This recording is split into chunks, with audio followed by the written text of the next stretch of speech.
Kapatid na rin, ano masasabi mo? Sa harap ng taong bayan, sino ang nagsisinungaling sa amin? Ako ba, Reynante Ismael? O si Ginoong Paul Guevara at ang mga tinamaan ng daan ng mga kaanib sa Iglesia ni Cain?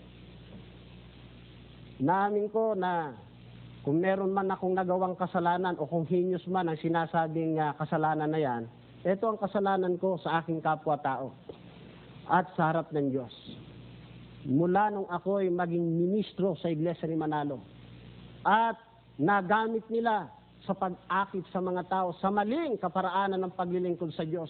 Yan ang heinous crime na nagawa ko sa aking kapwa-tao at sa harap ng aking Diyos. Bilang paalaala, Reynante, kung aayaw mo na mabulgar sa maraming mga tao sa buong Pilipinas, kung sino ka, kung ano ang uri ng mga pinaggagawa mo, kaya kay tiniwalag sa iglesia, alam mo na dapat mong gawin. Di subukan mo at malalaman ng buong mundo naman yung kabalbalang pinaggagawa nyo riyan. Subukan mo, sige. Ugaling baboy, ugaling aso. Bobo!